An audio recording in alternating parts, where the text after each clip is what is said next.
We have a packed house, too. Are the microphones working? Yes! And the people in the back here? Yes. Good. Good morning! On behalf of the Dragon Con Dark Fantasy Track and Netherworld Haunted House, I'd like to welcome you all to the final True Blood panel here at Dragon Con 2012. Thank you so much for coming out.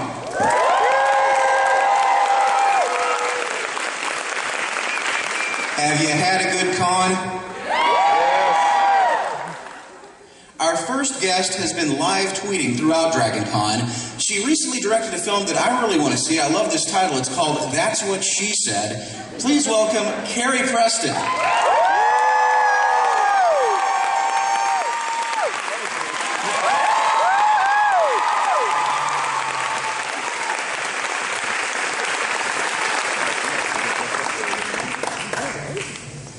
How are you? I'm good. I'm here in my home state, so... Yesterday, we wondered who would win in a fight, Alcide or Wolverine, and he pretty much broke it down for us. Please welcome Joe Manganiello.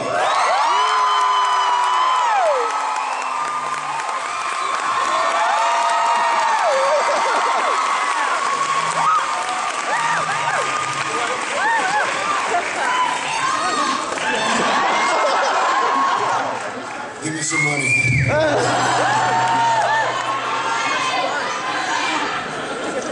Don't say that at a con. Yesterday, he revealed to us his sock addiction and even showed us the yellow tips of his sock. Please welcome Nelsan Ellis.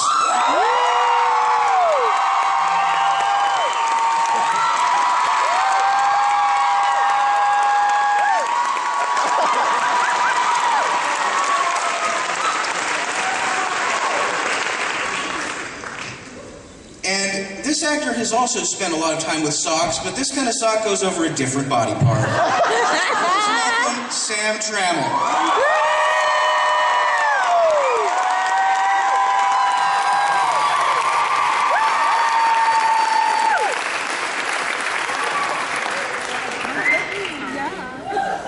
How are y'all?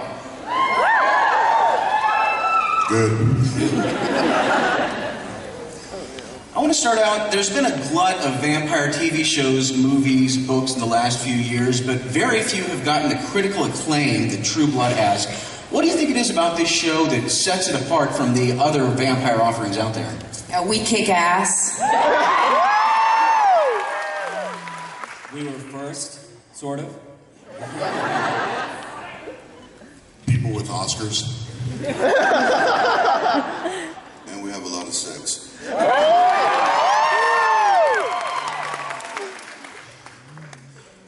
At what point in the show did you realize, maybe when you were reading the script or filming some of the first scenes, this is really something special? I mean, you knew Alan Ball was involved, so that was part of it, but what made you say, this is something I really want to be involved in?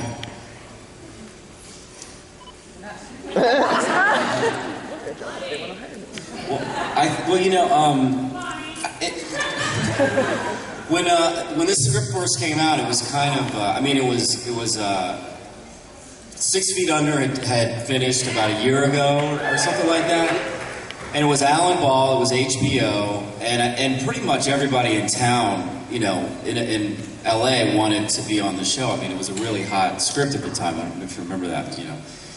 But I just remember reading the script and thinking that it was really good and interesting. But there's no way in my mind I could have, you know, pictured what Alan Ball did with it. And he's so good at kind of bridging genres and having it be funny, but sexy, but scary, but gothic romance. And so that's when, I don't know, when I just saw it, and I saw so much more on screen than was on the page. And that's when I got really excited. I worked with Alan on a film that he directed called Towelhead. And we were standing on the set one day, and I, said, what are you going to do now? And he said, well, I'm getting ready to do this pilot for HBO. And I said, oh, what's it about? And he says, it's about vampires. And I thought, well, that's never gonna fly. And he was like, well, I have something maybe for you in the pilot. And so I read it, and I had no idea what character he was talking about, because it just, Arlene didn't seem like it would ever be something I would be cast in. I mean, this buxom, redheaded, 4 times married, 2 kids, like the whole thing. It was just not, you didn't look in the dictionary and see Carrie Preston next to that. So I said, okay, and I read it, and I said, okay, Arlene, all right. And, I went in and read for it, and I thought, well, I'm not going to ever get this. And then when I got it, I was just, it was awesome and amazing. And then we're standing on set, and I'm watching what we're doing, and I'm thinking, is this a big old ball of cheese, or is it going to be awesome? And when I didn't really know until I saw it all cut together, like Sam was saying, and I thought, oh my gosh, this is, people are going to eat this up. Carrie, did you see that? Remember the first rough cut we saw of the pilot? Yeah. Were you in that room? Yeah. That tiny little room. We were in Alan's office on this other, lot, and I remember seeing the first cut of it, and they had a different. Were you there, Nelsan? Remember they had a different title sequence, and I thought, man, that's really good, and it wasn't the one we have now, and it wasn't nearly as good, and then I saw, and then they, the current one that they have, which was just unbelievable, but that I don't know. Yeah. It's not much of a story there. It's a terrible story. But I don't know, I just remember watching that. And we will be taking questions from the audience. If you want to line up in the aisles, we'll have people with microphones. So if you want to go ahead and start doing that. Carrie, how much time have you spent with Todd, the actor who plays Terry? You mean outside of work? Outside of work, just building that relationship, making it believable. Todd is a singular person. There's no one else like him. And we were just actually talking about this last night. Sam and I were talking about how perfectly cast he is, because he's able to, capture that PTSD thing, but he's also really connected emotionally, and we were able to find that relationship very quickly. We both work the same.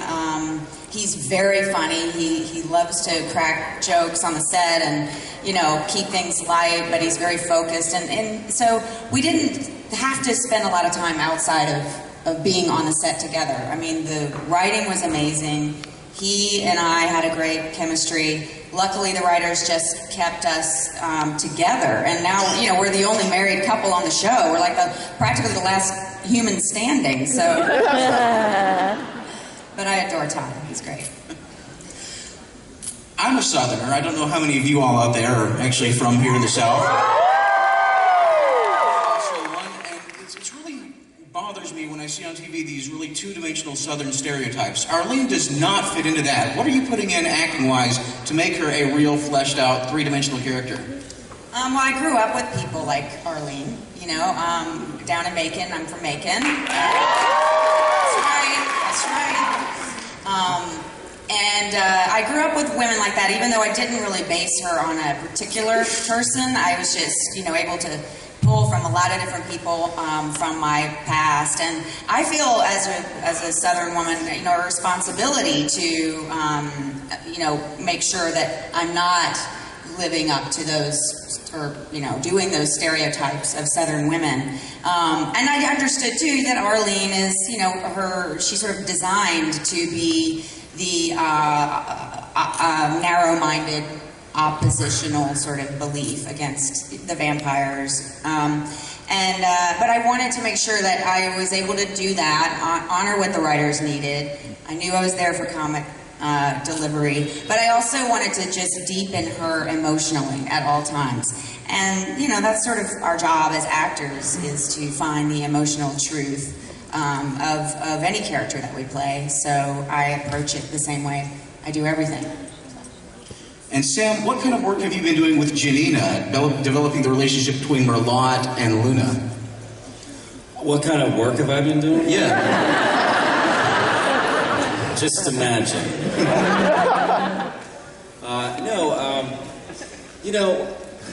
You don't meet. I mean, I haven't, and I don't know about you all, but I don't think most of us don't really meet, outside of work to hang out and get to know each other. But you spend so much time on set together, and you get to know, them as people, and you start to form a bond. And I know a fair amount about her and her life, and she knows a lot about me.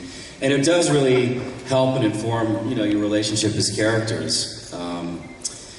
It gets stronger and stronger as the years go by. We've been together 2 years, and we'll see what happens.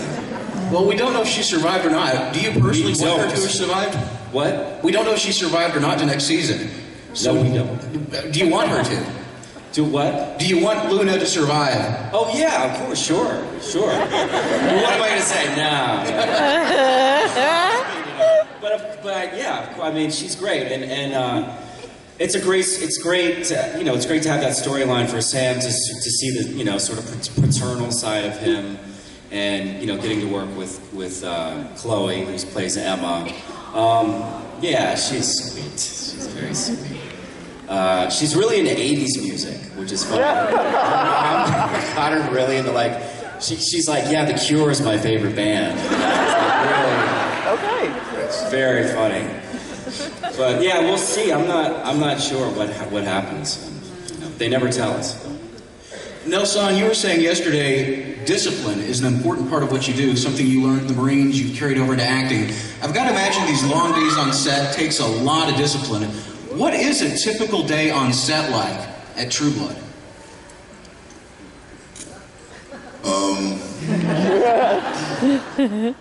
Typical day on set, True Blood.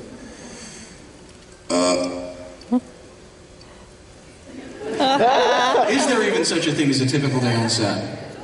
Well, I have more makeup than anybody on the show. So it's a long, No, you don't, darling. long time in the makeup trailer. I listen to Rihanna before I go out because she gets me in that Lafayette mood. And then we go out and we work for long hours. I'm sorry, I have nothing exciting. What is a day on set like for you? I mean, women are always the first ones in. The actresses are always the first ones in because we have a lot of, judging to do, and so they bring us in even before the crew comes in. Just the hair and makeup crew are there, and the the PAs and the ADs, but like the rest of the crew and a lot of the men they just kind of wander in and go like this. They're good to go. So I get there early for that, and then the order of things is pretty set. I mean, you go to rehearsal, you rehearse the scene, the crew watches it, and then you go away, they light it, and you come back and you just start shooting it, all the different angles, and 12, 14, 16 hours later, your day's done. Joe, what's it like working with the real wolves that you have to work with? Well, I love them, but they're scary at first because they're surprisingly really big. The first time I saw my first wolf on set, he was in this giant cage. It looked like a lion cage, and he was about, he was over 150 pounds. He looked like a big lion. Shut the door. It was huge. Huge. And so they're a little scary and intimidating because they have these bright yellow eyes, and they move like sharks. Like they don't stop moving, and they're always kind of trying to size you up and get you to make eye contact with them, which is alpha behavior, and you don't want to look them in the eye, But one of the really cool things, one of the really kind of lifetime amazing once in a lifetime things that I've gotten to do is I get to go visit my wolf Thunder specifically and the other wolves whenever I want. The trainers are really cool. They let me come up to their ranch and and they introduced me to my wolf, and they said, you know, we're gonna let him just stand still, don't look at him, just ignore him, and we're gonna see if he likes you. Okay, and so we walked towards the enclosure, which is this big area where all the wolves are, and there's something that people probably don't know about wolves, but they bounce, okay? Like when I say they bounce, I mean like they jump like 10 feet in the air. I'm not even kidding, like above like basketball rim height. Like they just start bouncing. All these wolves are bouncing. And it's really like weird to look at. And you know, they go in and they took my wolf out, Thunder, and they let him walk around me and walk around me and walk around me. And then finally he came up and licked my pants. And they went, okay, he's okay with you. And they said, here, and they handed me this huge chain, and they said, let's go take him for a walk. So, you know, I get to go take him for a walk, and if you come to the big hall, I actually have a picture available this year of me and my wolf Thunder, and it's me like petting him. He lets me scratch him under here. Aww. And you're like, oh, he's so cute, and you're like, ah, and then he'll look at you and you see the yellow eyes, and you're like, oh shit, that's not a dog. I think they're like Alcide, you know? They're really like, you know, sweet and nice and then really scary sometimes. I think my vote for best new couple this season would have to be Pam and Tara. What do you all think of that?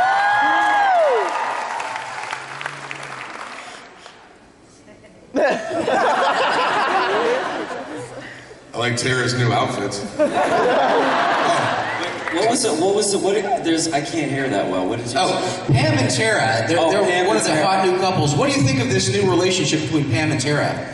Dang, I was surprised. I don't know. Yeah. Tara's a stripper now, which is cool. Tara? Tara. Oh, Tara. Yeah. I'm like in another world here. I don't know. Yeah. The monitors are like that. There was a lot of like stripper moves this season. Nelsan. She's an awesome. Routina's a badass dancer. I mean, she is. Nelsan had some stripper moves going on in the finale. Yeah, that was good. I dropped it a little bit.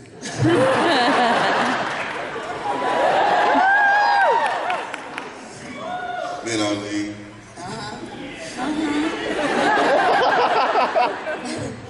Nelsan, how do you think Lafayette's going to react when he finds out about Pam and Tara? Well, considering Lafayette likes that type of shit, I think he's gonna be good with it. I mean, he's gonna be a little bit confused. He's gonna be like, "What you do? Which side you on?" Flipping the script. But I think he's gonna be good with it. Maybe they'll go out to the club together. Find some men's and women's together.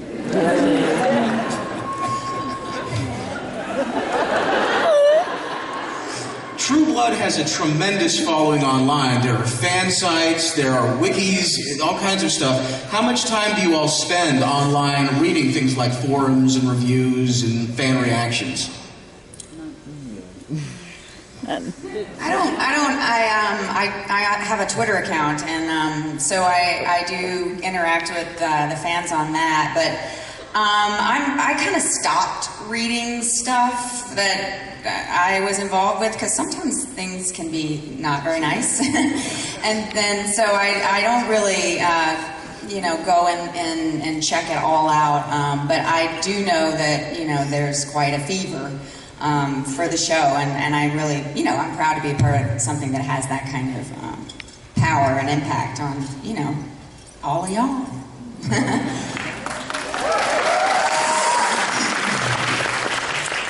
I mean, I like interacting with the fans online. I have a Twitter, and between the Alcide's Wolf Vets, the Herveaux hoes, the fur bangers, the fuck yeah Joe Manganiello.com. It's like, y'all know what I'm doing before I know what I'm doing. Wait, shit, what did I just do? Oh yeah, I'll go online and oh yeah, right. So, it's fun. Nelsan, do you spend any time online? Well, I'm from the country, so I barely know how to use email. So I don't have Twitter, I don't have Facebook, I don't have. In fact, my 5-year-old son knows how to use a computer better than I do. So yeah, Rutina is calling me. Rutina's calling? Answer it! Do it! Rutini.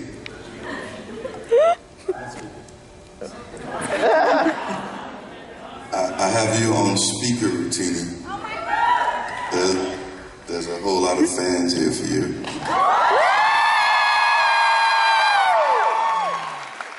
Say something to the people.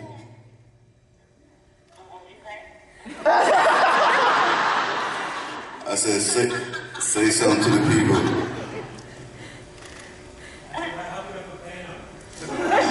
They want you to say something about hooking up with Pam. I say something about hooking up with Pam? Yeah.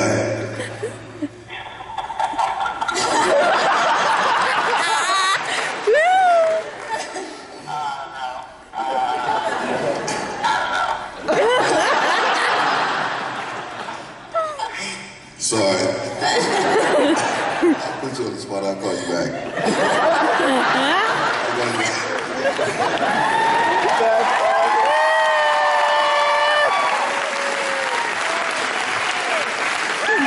That's what we do on Sunday mornings. We just call each other and just talk to each other.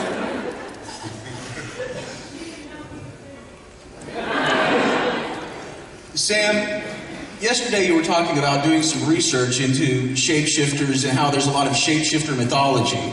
And it really is. It's part of mythology, the idea of the trickster god, the shapeshifter.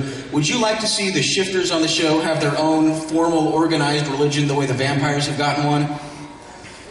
You know, I would love to explore more what the culture is of the shapeshifter. I mean, I don't know if I would necessarily decide that they had an organized religion or that they were organized in any way. In fact, I'm not sure that they are. I mean, if I had to sort of guess, it feels like the vampires obviously have sort of a strong bureaucracy and hierarchy. The shifters feel like kind of more like nomads and kind of really lone people out there. But it'd be really interesting to see if there was some sort of central group that had any kind of influence on their culture. We just don't know anything about them. It's all. To me, it's really interesting. What about the werewolves? Would you like to see the werewolves have some kind of werewolf god?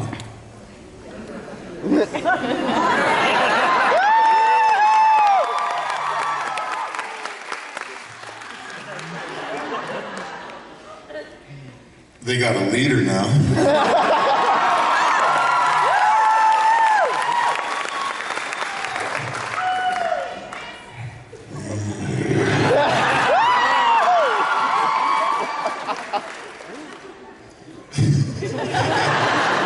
I think it's funny how vampires have a religion and shapeshifters have a support group.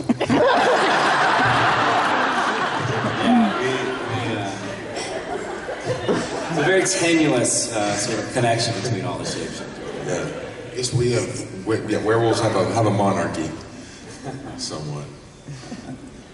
Joe, yesterday you were talking about sometimes being stereotyped